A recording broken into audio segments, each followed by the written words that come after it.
I even had a vision during that pregnancy of Jesus holding my baby in heaven, like protecting the baby. So I knew like God cared. I knew like Jesus was real and his promises were real. I did not understand it. I didn't understand why.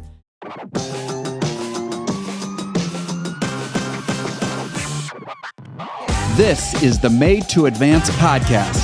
I'm your host, Brian Aulick. We're here to inspire and equip you for your best future. Well, hey everybody, it's so good to be with you today. We are off for another exciting conversation on Made to Advance.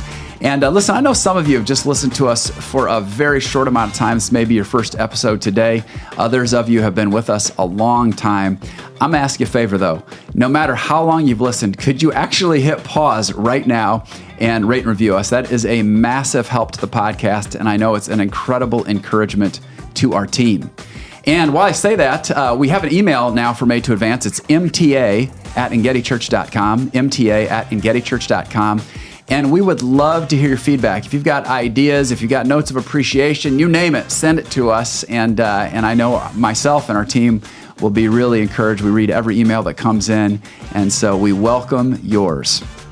But today we got a really great guest on. Jess Ronne is with me. She is the executive director of the Lucas Project, which is a nonprofit dedicated to supporting special needs families.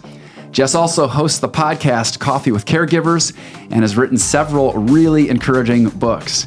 Jess has shared her family story on multiple national news outlets, and we are so honored to have her with us today. Jess, welcome to the show. Yeah, thanks for having me. So you made it in through a blizzard day. I mean, we've got crazy amounts of snow that have been dumped on, and I was thinking of you, and it's good you clarified this because I was thinking about 8 kids at home, but now you clarified you only have 4 at home. But is it like when you guys have this, because we've been, how many days has school been closed? Forever. Monday, Tuesday, Wednesday. Today's, is it all Thursday. Week? Is this fourth? Yeah, because it was Martin Luther King Jr. Day Monday. Oh, that's right. So, yeah, we are on 4 days of no school. So, for some folks, it's like, oh, this is the best. We're all hanging out and all that. What's it like for you That's as not mom? my reality. No. No. I'm like, I have to work, get your own lunch. Yeah. I will check in on you. No, we're on day 4 of Minecraft. Forever and ever. Of here's your chore list. You have to do your chores. Yeah. Please clean your dishes after you eat lunch. Yeah. But yeah, I work full time, and I work from home, so it's very interesting. Yeah, the working from home full time with kids is a heck of a combination. How old are your kids at home right now? 17, 15, 15, and 9. Okay, gotcha. So they're mostly pretty. They capable. are. Yeah. Yes. Although it's funny, like I left today, and I gave my son explicit instructions. The whole broader driveway is shoveled, and then the sidewalks, all that. But there's one little like cutaway spot off the side of the driveway where he parks that's paved, and that wasn't shoveled.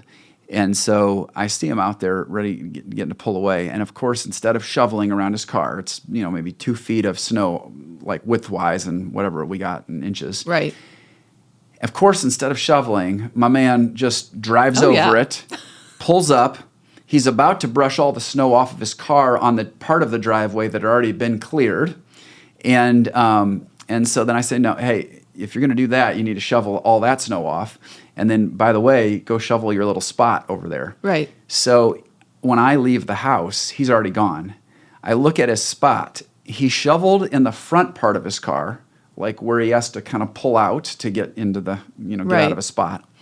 But he leaves this huge pile in the back. And I text him, and I'm like, Evan, how come there's a huge pile of snow in the back? And he goes, well, I don't need to drive over that part to get into my spot, so I just left it. And I texted him back, and I'm like, are you yanking my chain, or did you really think when Dad said shovel out your spot, that meant just every spot your wheels touch? Try again. Parenting, So even when they're 18, you're still like having some fun. Yeah. I mean, I have an 18-year-old daughter, too, driving around on a car she should not be driving in. Yeah. But she is, and it's not safe Yeah. because she has to get out and see her friends. Yeah, right. But Well, I'd love for everybody to hear your story today. I'm super glad and been that you're here and been looking forward to this conversation. I want to kind of rewind all the way back towards the front end of your journey. And so you'll have to correct me. I think I've got all my dates right. But in 2004, you and your husband had one child. You find out you're pregnant with Lucas. And then during that time, you get some pretty surprising news about the pregnancy. And so share with us what that news was. yeah, that was the moment that really changed the whole trajectory of my life. Was 2004. I went to what I thought was a routine ultrasound appointment, and it was there that we were told that our baby had experienced a stroke in utero and there was no hope. The doctor specifically said, you should terminate. You're young and healthy. You won't have any problems getting pregnant again. These babies just aren't supposed to make it. Wow. And I went home, my husband and I prayed about it. We knew that termination was not an option, and instead just placed the baby in the Lord's hands. And that just became a 4-month intense battle in my own spirit, just begging God to heal my baby. And even going so far as to say, I can't handle a profoundly disabled child. So if that's your will, heal this baby in heaven. And 4 months later, Lucas was born, came out screaming with life on August 12, 2004. And I just wept in relief. I was shocked that I had my miracle baby. And after spending 2 weeks in the NICU undergoing brain surgery, Jason and I were handed our baby with a stack of papers with sort of this umbrella diagnosis of special needs. And we were told, good luck. And we went home and just honestly didn't even think of myself as a special needs mom. I was just elated to be mom to this miracle baby that I thought I would be bearing, honestly. Did you what if you don't mind me pressing in a little bit on what was the nature of your conviction that from the jump you were saying termination is not an option? I think I was raised in a Christian home. It's part of my whole background and upbringing and everything we learn about termination. And, life is the sanctity of life, and every life is valued. And I just didn't feel like it was my responsibility to make life or death decisions. If God called me to be obedient and carry this child, whatever that looked like, whatever the outcome, it was just my job to be obedient to what he asked me to do. Wow. And so, that was what that looked like then, was carrying a baby that was basically pronounced dead before he even arrived. To what extent did you know what you were going to be dealing with ahead of birth, like based on what they knew about Lucas's journey and what they could tell you? I mean, was it pretty, this is exactly what's going to happen if he lives, or was it just, we'll have to see? I mean, what did you expect if he survived? There were no expectations. Nobody had any answers. There were children who had severe hydrocephalus who had a shunt put in and became like completely typical, normal functioning children. There were children like Lucas who had hydrocephalus at birth, had a shunt put in, and had numerous diagnoses for the rest of their life. I was just completely believing in faith. That's not going to be my scenario. I'm going to have, my faith is going to create this perfect scenario that I want. And that became part of the whole journey too, was God getting me to this point of complete surrender to what his will was, not what my will was. Wow. So when then Lucas is born, explain to me the nature of, and I know obviously as a baby you probably don't have a full grasp around what the level of disability is going to be and how that's going to play out over time, but what did you discover about the nature of his disabilities? And maybe you start with when he was born, but then also just kind of as he became a toddler and such, what did you learn about what the situation was? He was extremely challenging. He had a 2-year-old size head at birth. And so his muscle tone and his neck could not support his own head. So we had numerous instances, even when he would lower his head and we'd have to lift it back up or he would have suffocated himself. Wow. And so just imagine that even all through the night as a new parent. And if he could have somehow flipped himself over, he could not have had the strength to lift his head to be able to breathe. And so I hardly ever slept. He hardly slept. He was delayed in every aspect of life. Nonverbal. He remains primarily nonverbal to this day. He has maybe 20 or 30 words. How old is he today? He's 20. 20, okay. And, those first couple of years, we just literally held on for dear life. And then probably around 3 years old, we kind of got into a groove where it was like, okay, he's sleeping. We got a safety bed. That was a game changer. What's a safety bed? It's like this huge padded bed. It's like a crib forever. Okay. Just like a queen size bed with 6-foot walls that are padded all the way around. Wow. And we started giving him melatonin. So he started at least sleeping 4 or 5 hours a stretch. And we like sort of settled into our new life, and found out we were pregnant again when Lucas was around, 3 years old. Okay. And had our daughter in 2007. What was it like, on the one hand, caring for a special needs child, and then going back to like now we're raising a newborn as well? I mean, that's just a wild thought by itself. I could see where I don't know, you've got a lot of obviously experience with families who are raising special needs kids. Mm-hmm. Do many people, after they have a special needs child, say, hey, I think we're going to take a break from having more kids because this is a lot? That does happen a lot. Oh, a lot. I've had a lot of people say, I can't believe you went on to have 3 more kids after Lucas. And well, I'm joining that okay. group. Yeah, that just is like, wow. But I had this vision in my heart, and it was like 4 kids, and it was 3 boys and 1 girl, and I'm very type A, and this is what we need to do. Yeah. And every pregnancy after that was extremely stressful. Just wondering, would this baby be typical? Would they be all right? Were there going to be problems? But I'm glad, I leapt in faith. I have, 3 more beautiful children because we decided to go for it. Did the kids, as Lucas, as they're all growing up, but as Lucas is growing up and everybody's, he changes too with growing up, just like all of us do. Did they adjust to kind of being part of the team Lucas early on, or was that a hard thing to navigate Lucas and some of the different kind of challenges or whatever? I don't know if that's the best word. How did the kids respond as they were getting older?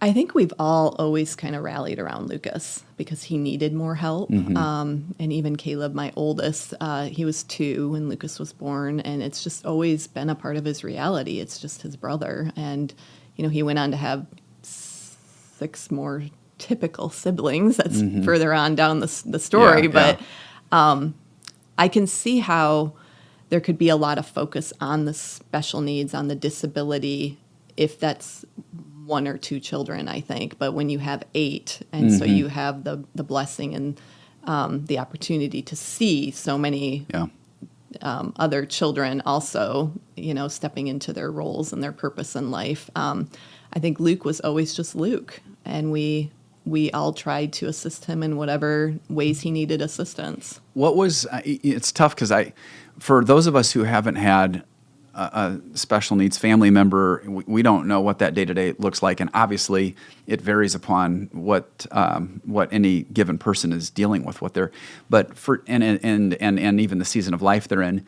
When you describe, so the bed example is a good example of trying to give us a picture of what it's like, but what is it like? I mean, what is daily life like that would be different? And I guess you'll just have to pick however you want to approach that from an age perspective, because I know you've talked about what it was like when he went through puberty, and that was its whole own deal. So I don't even know how to answer or ask the question, because do you pick, when he's a toddler? Do you pick teens? What do you do? Right. So just take it where you want to go. As far as I guess and the reason why I'm asking is I want to help our listeners just understand and feel a reality that many of us have never experienced up close.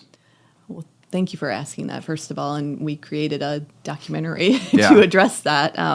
Which is called Unseen. Yeah, maybe you want to speak to that too. Unseen, how we're failing parent caregivers and why it matters. Yeah. And that was born out of Lucas going through puberty.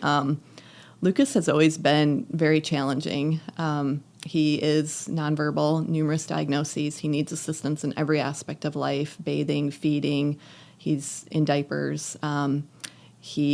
As he went through puberty, I say he outgrew cute, really, because even up until then, we were able to get help, because even a 5-year-old or a 7-year-old in diapers. That's not such a big deal. You can still find a babysitter. You know, they're cute and they're lovable and totally dependent on you. But when you have a 13, 14, 15-year-old who's screaming at you, who's lashing out at siblings, who cannot explain what his needs are, who's incontinent, who still needs help getting into the bathtub, and he's getting bigger and he's getting stronger, and you feel like your back is breaking because you're also getting older and weaker. That's when I often say I never grieved the fact that I had a special needs child until Lucas started to go through puberty. And that's when it hit me like, this is a forever gig, and I will be doing this well into my old age. This is me sacrificing retirement. It's sacrificing travel with my husband. Up until then, it was sacrificing girls' nights out because I can't leave my husband home with Lucas after he works all day and 7 other children. So it was just a lot of sacrificing for many, many years. And even the divide and conquer, like with the other kids, it was always one of us attending games or activities or church things, right, and one of us staying home with Lucas because the world just isn't created for an individual like him. Once you got into a rhythm as a family of this is what it's like to do life with Lucas, did you find yourself having many grieving moments where it's you and God and saying, oh, God, I can't do this? Or was it more like once you find a rhythm, you kind of just most of the time are doing your thing and you don't feel all the weight of this is how hard this is? Yeah. I think I've had some time to process this over this past year because Lucas moved into a group home, and I've gone deep in like what was in me to make me continue to create resources. And I think what I've discovered about myself is that when you're living in that constant survival mode, you're like either fighting or flighting or fawning or fleeing, and my go-to reaction is to fight. So I see something, I see an obstacle, and how are we going to fix this? And that's what led to the nonprofit and creating respite. It's what led to the group home. It's what led to everything that I've accomplished in life. Like, how are we going to bring awareness and try to fix this problem? For our family, Lucas was always that thread, but then it trickled out into the rest of the world as well, bringing that awareness and the supports and the resources and the respite. I don't know that everybody necessarily ticks like that. Yeah. And I've learned that about myself. I'm a problem solver. I don't see problems and think there isn't a solution. It's like, okay, we just don't see the solution yet, but how are we going to get to the solution? Yeah. So it sounds like because your wiring is what it is, like let's get after it, let's make a difference, let's solve this, let's figure out a better way. You're probably, just by personality, not doing a lot of sitting there thinking, oh, woe is me and all that. You're like, let's get after this. How early on, I mean, now with whether it be the Lucas Project or the documentary or books you've written, the podcast, all these different things, how early on did you start sensing a calling to say, hey, this is more than just about our family trying to make it happen, and we need to do something that's bigger for other families experiencing similar dynamics? I think I had that vision planted in me the day Lucas was born, because I remember being in the hospital with him and promising him to one day start a nonprofit in his honor, always thinking the nonprofit would help the children. And then when we were floundering so much and my husband ended up in ER with panic attacks that resembled heart attacks, and I'm wondering if I'm going to lose another husband, which we haven't gotten to that part of the story yet, right. But that's when I realized, the child is only as healthy as the caregivers. And if we don't provide some support and some resources for these families, the child is never going to be healthy either. So it was a vision the Lord planted in me from very early on, but it didn't really come to fruition until years later.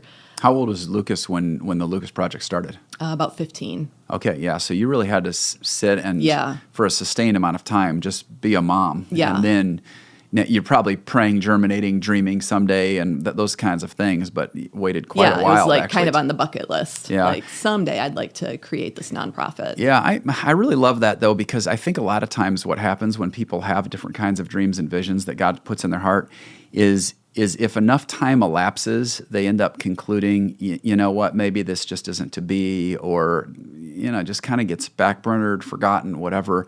And so it's a good encouragement to any of us who God's put something in our heart. It could be 15 years old. It could be 30 years old. Oh, yeah. But there was something in there that that God was saying, hey, this is something I want you to take some steps with, and there's still time. There's still Right. time. Like, take action on it. I love that. I am curious on the documentary. How did that was that like your brainchild, or was that somebody else's, or how did that whole thing happen? I mean, it's a major film. It's an awesome project. What Yeah. How did that happen? That's kind of a funny story. That was just a great idea. My family jokes, my tombstone will say, Jess had a great idea and Yeah. some not so great ideas. Yeah. No, I just thought we need to create a documentary to showcase to the world like what our families go through.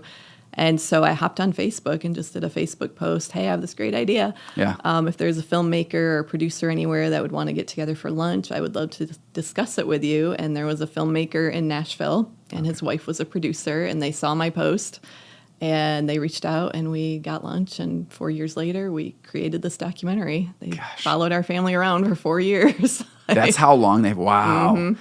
Well, it's funny. I haven't had a chance to watch it yet. I look forward to doing so. But when you look at the website for it and whatnot, I mean, there's a lot of big organizations, and I mean, this is not like a little mom and pop project that somebody did with a single cam. I mean, it is a well done, really, really cool looking project. That's amazing. Were you already friends with that couple that helped to make it happen? Strangers. So that's just the best. And again, I mean, just that idea of you had an idea and you took the simple step. I mean, it's still a step of faith. Anytime we like make an idea, a passion, or a dream public, I feel like that is still a step. Mm-hmm.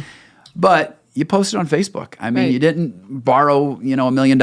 You didn't whatever. You said, I've got something in me. I'm going to float it out there. If you had not gotten much traction, did you think about much beyond the post, so to speak? I mean, if let's say nobody responds, are you like, no, I'm going to do this, or is it just like, hey, we're going to throw it out and see what God does? I throw with it? arrows at boards all the time, and no's don't hurt me. Yeah, I mean, I'm sure there are some no's that would hurt me, but typically speaking, I mean, people say no. Okay, what's the worst they can say? No.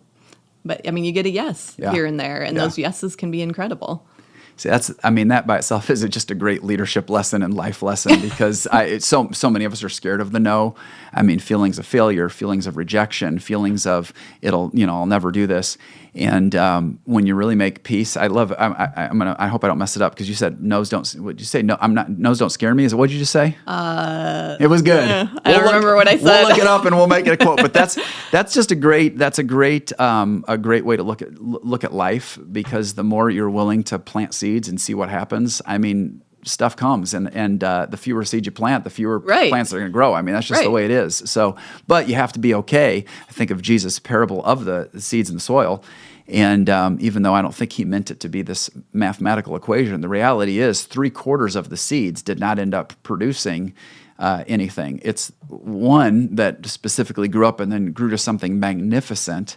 But I oftentimes think, man, again, I don't think Jesus intended we take it literally, but like, man, if I plant seed and 3/4 of it is the no, right? Am I good to go with that? Right. And am I willing to keep planting so I get the one seed that is the 30, 60, 100 times? So I just love that so much that you took action, you took a step, and here you go. So all of this incredible stuff is happening with getting Lucas Project off the ground. And Lucas Project came before some tragedy with your first husband, right? That was already going, or was it not yet? No, that was after. It was after. After we had our daughter, my husband Jason began having all of these health problems, and it was so strange because he was a gym owner, he was a personal trainer, he was a tennis professional, and the doctors kept saying, you have type 1 diabetes, like totally out of the blue, and you have to get your sugar levels under control.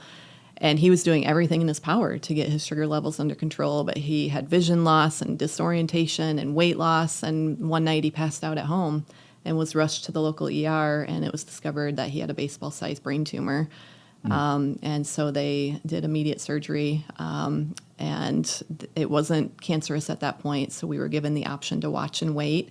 And we were told often these tumors don't return for 20 years, and you can just go home and live your life. Mm-hmm. And that's what we did, and ended up pregnant again, and had my 4 boys and 1 girl. Yeah. And during that pregnancy, the tumor came back, and this time it was a glioblastoma, and the life expectancy for that is 14 months, and Jason passed away 1 month before his infant son, turned 1 year old. Wow. So what was that relative to the expectancy? They gave you 14 months? 14 months to the day, almost. Oh, okay, gotcha. Wow. Yep. I mean, obviously, anybody who's hearing this, you just think, how is this even possible? I mean, first to go through everything with Lucas and now losing your first husband. When you're hearing that news, whether it be the first time when it turned out to be okay and then the second time when it did not, how are you processing that as a wife and as a mom? Are you back to the fighting mode where you're like, we'll get through this, we'll figure it out, or is it why me, God? This isn't fair, or is it some combination of multiple things? I think the first one we didn't. It was serious, but we didn't take it that seriously with the admonishment that often these don't return for 20 years. We were like, all right, we're good. We dealt with all the brain issues with Luke, and we dealt with it with Jason, and we've been tested, and we are going to sail on to our promised land, which is, why we ended up pregnant again and just going on with life. Jason felt amazing.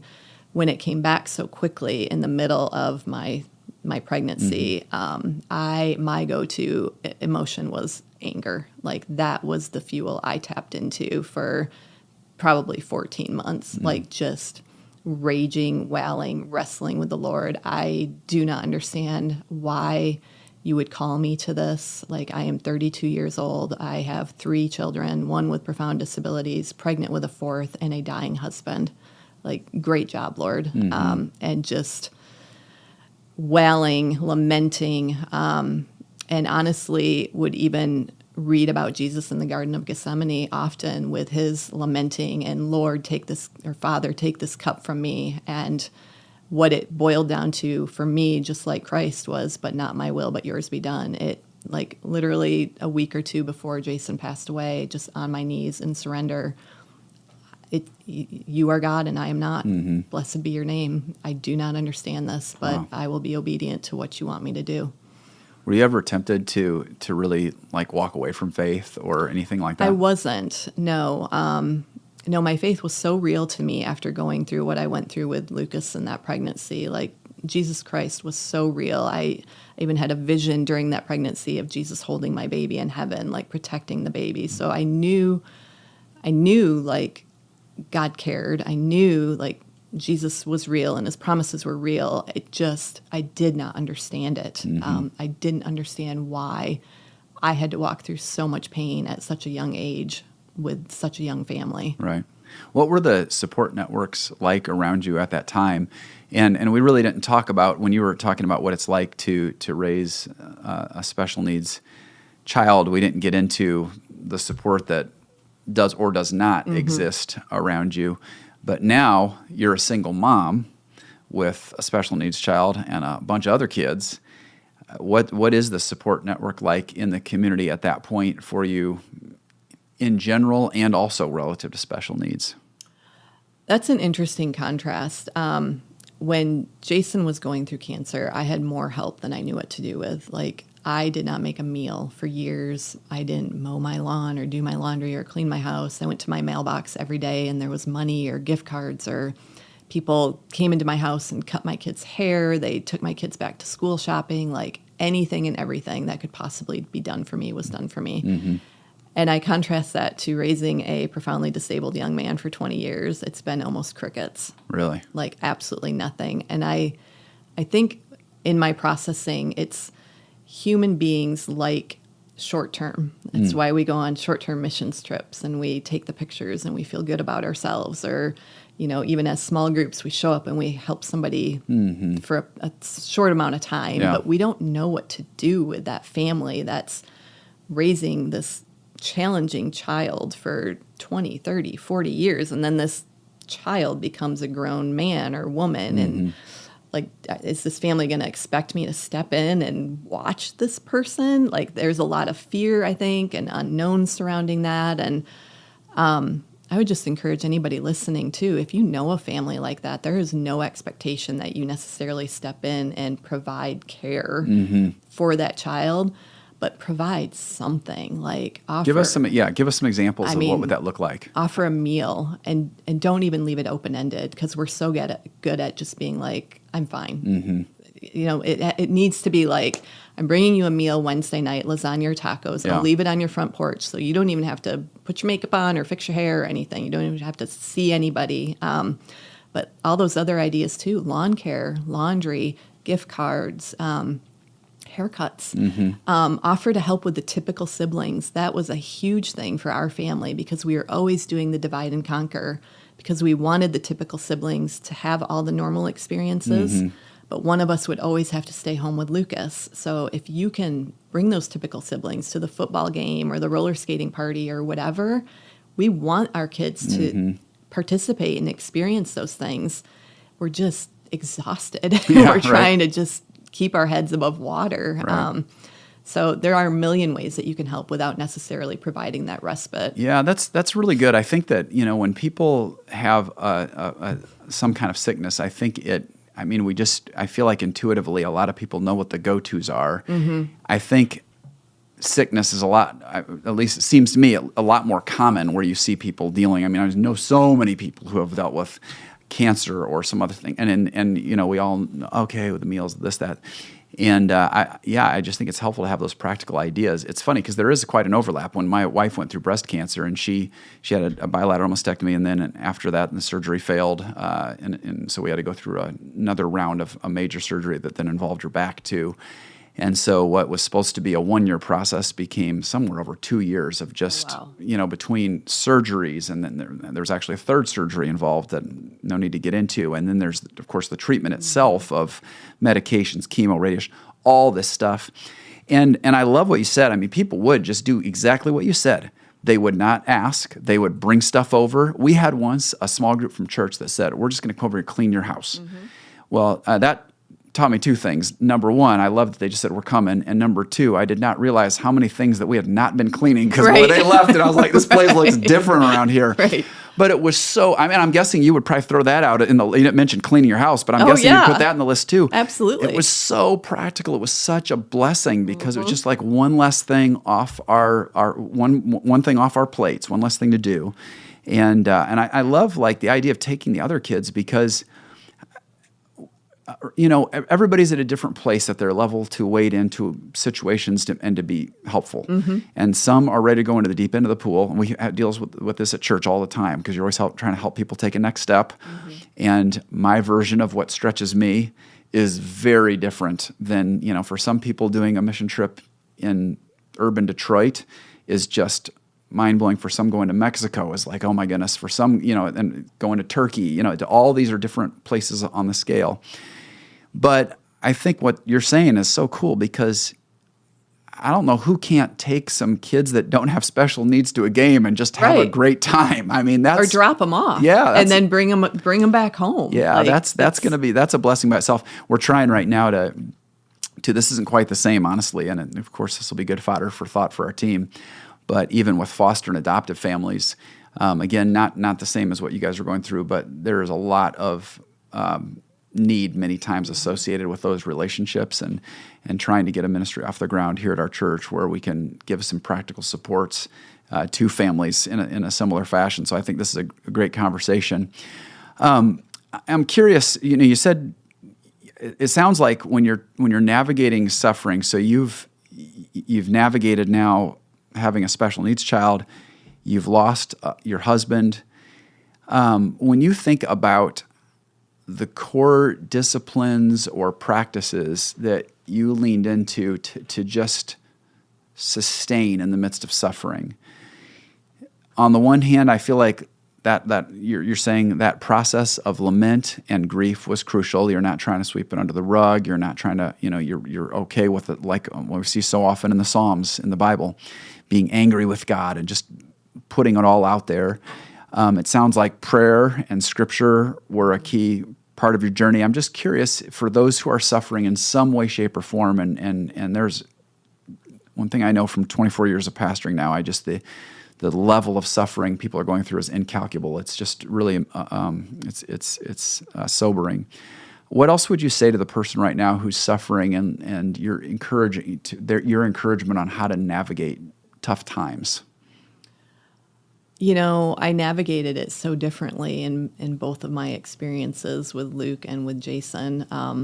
Like I mentioned, like with Lucas, I just so leaned into the shepherd's care. Like Jesus and I were just like tight. Yeah. And I just relied so heavily on his strength and his faithfulness and his mercy and his love, and just poured myself into scripture and listened to praise and music, worship music all day, and prayed. And I remember even having a conversation with the Lord, like, I don't know how I'm going to manage this when the baby comes, because I'm not going to have the same amount of time to invest in all of these spiritual disciplines. Right.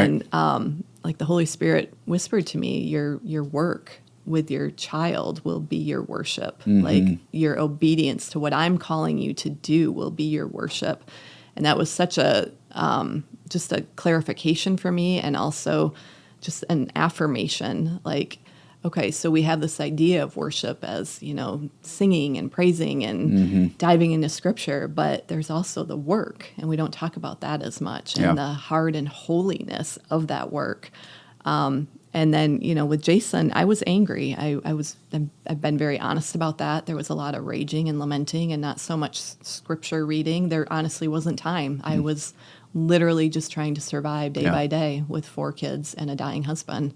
And it was just these prayers of absolute desperation at the end of the day, as I'm in the shower finally at 10 o'clock at night, just, Lord, help, just help. And I think both of those responses were appropriate in their time. I've learned, too, that if we don't get that stuff out of us, that suffering, that trauma, it lives in our bodies. So to rage and wail and lament is kind of freeing and healing, really, in releasing some of that. Yeah.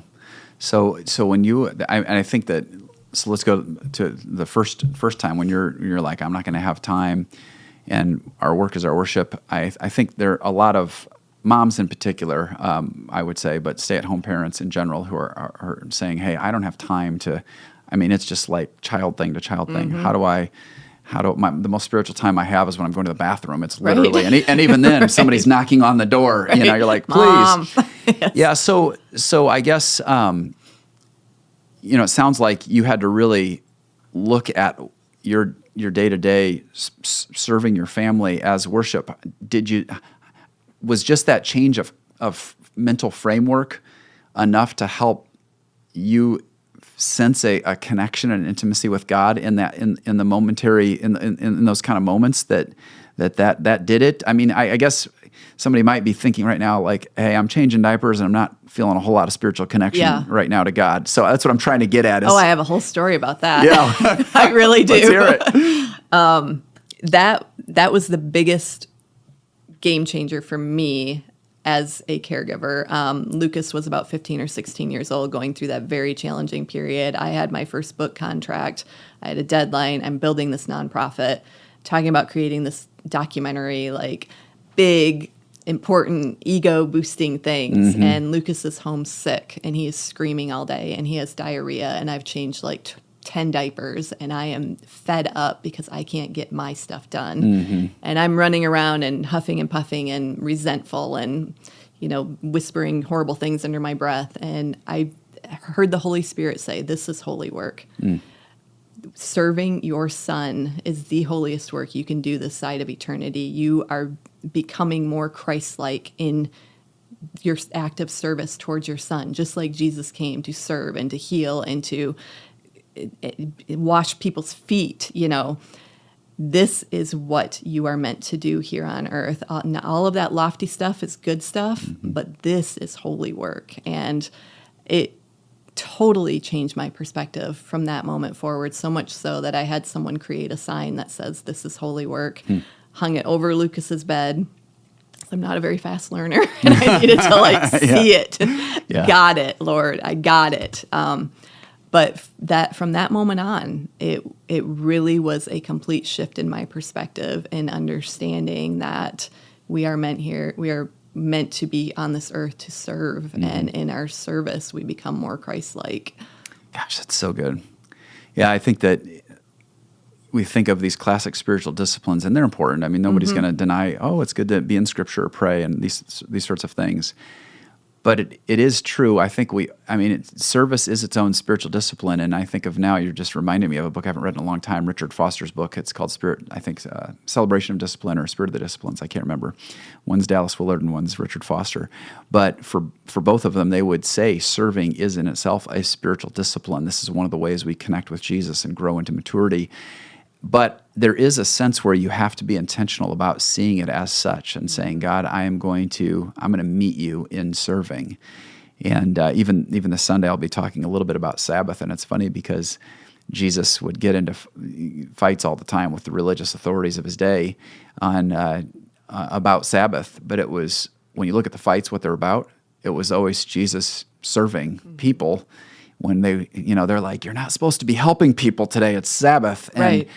And I wonder if Jesus was not just like, no, I'm going to help people because it's important, but actually I am connecting with God with the Father, through not just resting and taking Sabbath as we think about it, but through the serving. I love that. Now I think about, you talk about writing books and podcasts and the Lucas Project and all these different things. Any sane person right now is going like, how in the world does she do that? I mean, yes, you're type A and you're a driver, but still, I mean, what you've described already as far as having lots of kids and all, I mean, how does this even happen? When you live in fight or flight, Yeah. I mean, you stay at this pretty high intensity mode for years and years and years. And Lucas moved into his group home last February, and I hit a complete wall, total burnout, crawled into bed and watched stupid Netflix shows for about 3 months. Yeah. My body had just stayed at such a high intensity mode for so many years because of the level of care that Lucas required. And I figured I might as well just stay here and accomplish and create and do this. And then I maybe don't have to deal with my grief or whatever I was running from. But this past year, it was like God was like, it's time for you to rest a bit, and I did. I'm kind of emerging a little bit now from a pretty intense period of rest and just asking what's next. Did you know the whole time when you were in the go, stay up here mode? Did you consciously know I am choosing to just be in that mode? Or, because No. it seems like to me, one would just live at that level in such a way that you've been there long enough. It's just how you do life. It was just how I did life, and it was all amazing things. Like, I mean, I'm getting book contracts, and I'm getting patted on the back, and sort of building this ego idol even on social media, and people are loving what I'm doing. And so even wrestling and grappling with all of that this past year. It was all great stuff. It was God-ordained stuff, but there was also an element of ego there that had to be crucified, and continues to have to be crucified. And how do you think you'll go into this next season of ministry and leadership different than where you were previously? That's hard to answer right now because I'm currently navigating what that's going to look like. I will be getting some help with the Lucas Project. It's not all going to be about Jess Ronne anymore. I'm being much more intentional with my family, my children. We've made some decisions moving forward that will involve me being much more involved. And that's good. They need me. I've recognized that even with my young adult children, you kind of think they fly the coop and there they go. And that's not how that works at all. Yeah. They need a lot, and they continue to come home, and they want to go for coffee, and they want to come for dinner, and they want these deep, meaningful talks. And I want to be available for that. So I'm still trying to figure out what that's going to look like, but I think it's going to be a lot slower and simpler, after this publicity campaign for this latest book, which is really intense right now. But what's the latest book going to be about? Caregiving with Grit and Grace is the one that was just released. The one we were just talking about pre-show here. Yeah, so I'm still in. My publicity campaign goes till the end of February, and that's been pretty intense. Yeah, you do. I mean, even Jesus had times where he was just straight up busy. You know, we like to. I think sometimes in popular imagination, you just imagine Jesus like, just always in a state of perfect chill, and he's like just all that. But it's like, no, I mean, he got interrupted. He got busy. It takes the disciples away to get some peace and quiet, and then all the people show up, and he's like, we've got to get back at. He's probably annoyed. Yeah, Totally. Well, yeah, it's funny as you say the annoyed thing. I was just reading in Acts the other day where Paul is trying to travel and do his ministry, and then he's been followed around by that. There was a very troubled girl who, and it says literally that Paul finally became so annoyed that he stopped and he's like, "All right, I'm gonna help you because I just don't want to deal with it any longer." So yeah. So do you think that you'll have going into this next season and with some of those changes in mind? Do you think you'll have a different sense of joy and presence in it? Do you think that will change at all? Just by virtue of being a little bit slower and whatnot, or do you think it'll be kind of the same? I think so. Yeah. I want to hope that I can rest in that mode. Yeah. My personality is a little bit contrary to that mode. So, but I think if I can be intentional and take some things off my plate, which I am actively doing as we speak. Yeah, cool. That's good for you. Tell us. I mean, well, I'll tell you what. First, let me ask this because it's a great kind of part of your overall story. You ended up getting remarried, and it's just so beautiful. So we've got to hit that. We should probably unpack the book a little bit more too, just so people know more what you're going to cover. But let's talk about how you met your current husband. And it's a fun story, and people can go on your website and actually see more of it. But tell us about that. That is a fun story. So at Jason's funeral, Jason's mom pulled me aside and said, "I just want you to know I'm praying for your next husband." And I was like, "What? I'm not, what?" Yeah, and awkward timing. Right. Okay. And she said, "No, I'm serious. You can't do this life with these 4 young children alone." And it was just the most beautiful gift she could have given me. But I went home and was like, okay, whatever. And then that Halloween night in October, so Jason passed away in August, I got the kids ready to go trick-or-treating. We went to my grandma's house, and I came home, put him to bed, checked my blog that I had kept updated for the past 3 years while Jason was going through treatments. And a stranger from Pennsylvania left a comment on my blog just saying, "I have no idea why I'm reaching out to you, but there's this young widower in Oklahoma. His wife passed away from brain cancer 4 days after Jason died. He has 3 young children. I just think you could be a source of encouragement to him."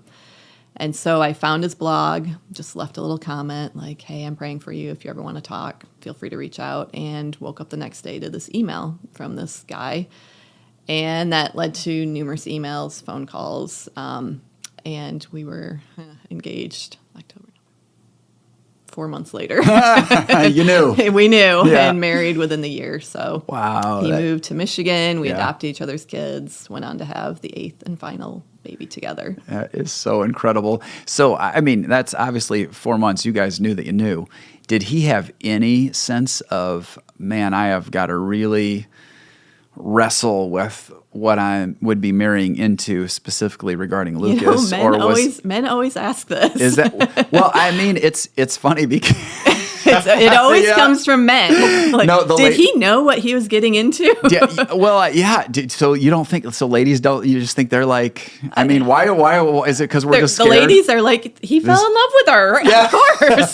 The dude's like, "I might love you, but whoa, I got to think about some things." Well, I know other situations where it would be actually opposite, where the wife married into very challenging disability situations. And people kind of accept that. Yeah, I guess but I think in that case, in the one I'm thinking of, she still spent some good time like asking, "Okay, am I on board for where this is going to lead?" And had to really do a journey with God and say, Yeah, I'm going to. That's one situation. I think of others that I've heard where somebody even potentially has an illness they know is going to lead to their spouse dying. Sometimes could be very shortly. Sometimes could be get some years. But do we get married? Right. And I know, of course, stories where people have said yes. But I think that I would generally say I hear people talking about counting the cost, but it sounds like you guys didn't have much counting going on. No, and he was just asked that question recently in an interview, and he was like, I fell in love with her, and it was just a package deal. Yeah. And, blending families is not easy, and we definitely had our challenges in those early years, and primarily using each other, I think, as therapists, which I would never recommend in a million years. Like, get an actual therapist to work through your grief about another person you loved. Like, that's not the healthiest way to go about it. But we're going on 14 years, so something worked. Congratulations. That's really, really cool. When Lucas moved into the group home, what was that like for you? You've spent a significant portion of your years caring for him. Mm-hmm. I mean, how can some of your identity not be wrapped up in that relationship? So much time. I'm thinking about what it would feel like when he moves out, and then what that's like, and just the emotions. What was it like when he? It's funny. While we were creating the group home, I was under contract to write Caregiving with Grit and Grace, and so, as I'm grieving and processing the fact that I'm going to be releasing my son into the care of other caregivers and I won't be this primary caregiver anymore, it was like God was downloading this love letter to me, which I'm putting onto paper, which has now kind of become this love letter to all caregivers. And to be completely honest, we brought him there that first night. We went through the routine. We fed him dinner, gave him his meds, gave him his bath, and he's so routine-oriented. He has level 3 autism, so things have to be like this. And we brought him to his new bed. My husband created a safety bed in his new group home, very similar to, we had to fight the state on being able to have this, but they finally approved it. Brought him to his bed, and he just kept getting out and saying, go to the car, go to the car. We had never heard that phrase before. And just obsessive, trying to get out of the door and come home with us. And we were like, no, Luke, this is your new home. We're trying to explain it to him, but he wasn't understanding it. And finally, we just had to walk away at like 10 o'clock at night.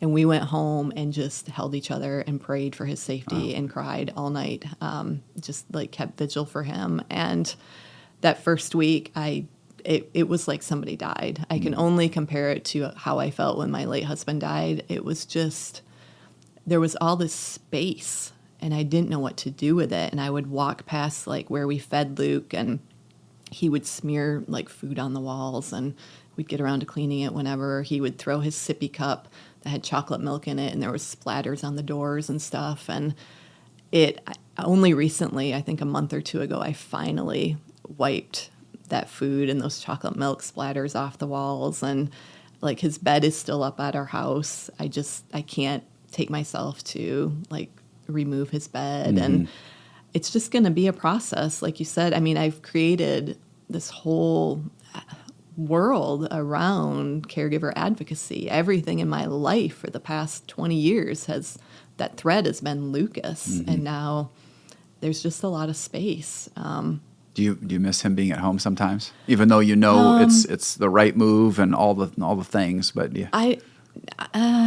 not so much. We see him weekly, okay. And so I put eyes on him. I know that he's doing well. So his new home is his new normal. Like Luke doesn't transition well, and so even when we bring him home to have a meal with us, he finally will now come into our house and eat a meal, but then he gets up and he starts knocking on the door. Go to my house. Like, okay, I ate with you, and now I have to go back to my house. That's like just what he does in his brain. He's got a new normal. Yes, this is my new normal. Bring me back to my house. And to see him doing so well is what gives me peace. Yeah. So he's come such a long way now living in this home. He's become so much more independent.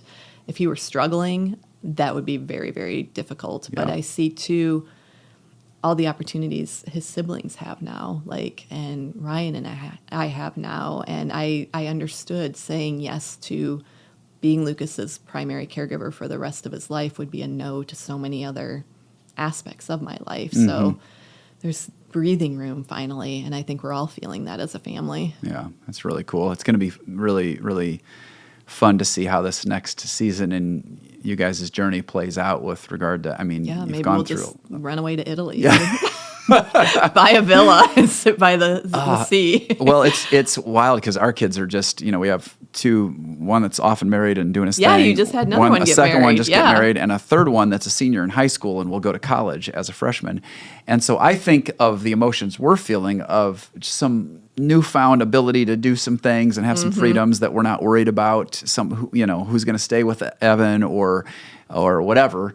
And I multiply that times a million, thinking about what it would be like, just thinking, whoa, you just have a whole different set of menu options for life and for your family. It's really cool. When talk about the book for a second, both it's kind of its main message, but also when you think about, maybe we could vision cast not just its primary audience who would pick it up, but for others who might say, oh, I could pick it up and give it to someone, that kind of thing. So just spend some time on the book. Yeah, the book really, my husband said to me for years, you should write a book, like a devotional for caregivers. And I was like, I don't think I'm the person to do that. Remember, I get really angry at God. I'm not like this, you have these ideas in your head of who the author of a book like that should be. And it wasn't me. But my agent convinced me to create a proposal, and we sent it off, and they loved it and picked it up. So. And now I see, too, God's hand at work. And like I mentioned, as we're creating Hope Farm, I'm writing this book and processing and grieving. And it's just stories about my caregiving journey and how the Lord has spoken to me. And like the story I shared with you about reframing my perspective and seeing caregiving as holy work is one of the stories in the book. And it's just all of these little tidbits of how God has shown himself faithful. And it's for caregivers in all capacities. Any caregiver in any capacity, I really believe, would receive a lot from this book, even mothers of small children or older children. I've had quite a few mothers say it really resonated with me, special ed teachers or physical therapists or the bus aide. I think of folks who are in more of their senior years, and in some cases, aging is a crazy thing. Now, sometimes there's enough age difference that you have one spouse that's just ahead of the curve and is showing it, and so the younger spouse is in a lot of caregiving mode. But sometimes it just, in God's plan, the way it works is you have one person who is going through major health debilitation and one who's vibrant, healthy, could do anything. It's just like, the person's hardly aged. They're out and active, right? But they're now in a role where they're caregiving a lot, and their options for life are significantly limited, not because of their own health challenges, but because their spouses, it sounds like, would probably encourage them as well. Oh, yeah. in that capacity. Aging parents, like ill spouses, like you're saying, special needs children, any caregiver capacity, really is who this book is directed towards. Yeah, and I'm sure your agent said this, and you know it as well. But your spirit of authenticity and realness about the beautiful moments where God gives you a revelation of how He's meeting you in the work, and the work is worship. Those are really encouraging moments, but also I'm guessing you're quite candid about some of the shout out to heaven kind of moments as well. And I think that's good. I think it's going to give people really permission to recognize that. Whenever I have a conversation with someone who is in a significant caregiving role, I would say they usually recognize this is a privilege and this is a calling from God, and they acknowledge that. But they also have days where it's just really, really tough. And I think to be able to have somebody else who you feel like, even through a book, you're empathizing with is a really cool thing. I think it's going to be a gift to a lot of people. So that's really, really cool. I'm excited for that. Anything else you want to share today, Jess, that just is on your heart that you'd like to have our listeners be able to process a little bit? Well, if you're in West Michigan, we're hosting a caregivers conference this April through the Lucas Project. Okay, cool. So if you are a caregiver, we would love to have you join us, and you can get all that information at thelucasproject.org. Okay. We have a bunch of new programs and initiatives going on at the Lucas Project. We're creating another documentary called uncertaindoc.com, exploring the housing crisis among special needs families here in America. Wow. We started production for that, and that's really exciting. That's it. That's going to be that's a whole different that's cut a whole, on. Yeah, that is greatly needed. But yeah, other than that, just if you know somebody who's in a caregiver role, just reach out and offer some sort of tangible action of help, like we were talking about. I think, the meals or taking their kids back to school shopping. Somebody did that for me too. Yeah. Just, anything that any way you can use your gifts to just really reach in and offer some hope and encouragement. It's always greatly appreciated. If you have somebody show up and drop off gift cards, it's not, I think sometimes we feel bad because it's oh man, it's not as personal. But if somebody shows up and gives $100 DoorDash, are you like, all right, baby? Right. You don't care that's not personal. We don't have to cook tonight. Right. And it's not another casserole. Yeah.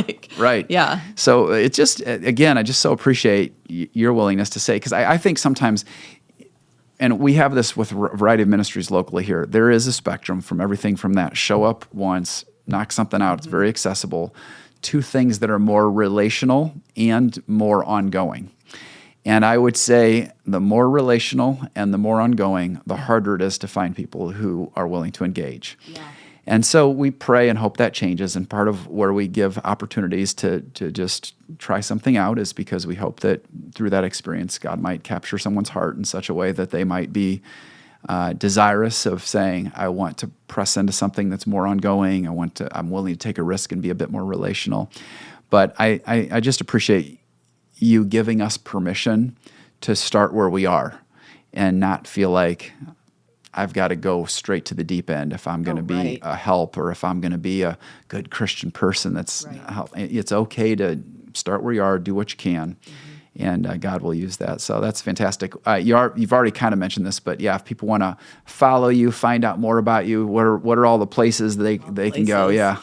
I am at jessronne.com, thelucasproject.org, caregiverdoc.com. The new documentary is uncertaindoc.com. I'm on Facebook. Where am I on Facebook? Jess Ronne Official and the Lucas Project. Instagram, Jess plus some S. Okay, cool. All the places. Well, thank you so much for hanging out today and just sharing your story. I really do appreciate the beauty of you inviting Jesus all the way through and knowing that he's with you in the times that you're crying out in anger and knowing he's with you in the times that you're advancing some next dream project that you're going after. So thanks for being a great example of what it means, not just to step in to care for needs, but also just being a leader. I just so love and appreciate that your fundamental wiring is not to just sit there and either feel bad all the time or just say this is God has used you to still do things that are just beyond your circumstances. Obviously, we don't want to put your level of production on everybody and say this is what everybody should be doing, is writing books and doing all this stuff.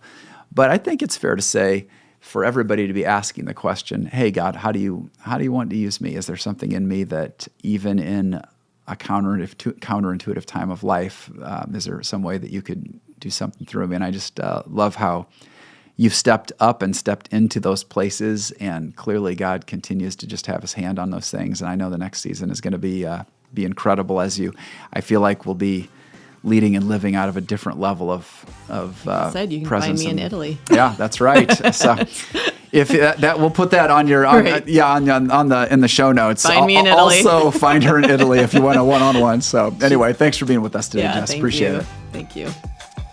Well, I hope you enjoyed that conversation with Jess today. And for me, there were two big takeaways. Number one, if you know someone who is in a demanding caregiving role, try to do something to just encourage them, help them, give them a break. But Jess gave us all kinds of great examples. And I think anyone listening right now could probably identify something that you could do, a step you could take. So that's number one takeaway for me. And the second takeaway was just, again, encouragement on what it means to advance. That's the namesake of this podcast, Made to Advance. And as you picked up with Jess, she's always thinking about how she can help make something better. Where's there a problem that needs to be solved? And then is about taking a step in that direction. And can you imagine just posting something on Facebook asking, hey, is anybody interested in doing anything like this? And then you end up with a filmmaking team that creates a major documentary. Amazing. Whatever God's put in your heart, don't get paralyzed by it's got to be this huge thing. Don't be paralyzed by it's got to be this massive step. Sometimes the beginning of that big thing is just taking a first step, and the first step may not even be that big of a step, but the key thing is to take it. Well, if you were encouraged by our conversation today, I really want to ask if you would rate and review our podcast. It really does bring encouragement to our team, and it also helps the word get out in greater ways about Made to Advance. This has been a production of Engedi Church, and we have more incredible conversations on the way. And so until next time, just know you were made to advance.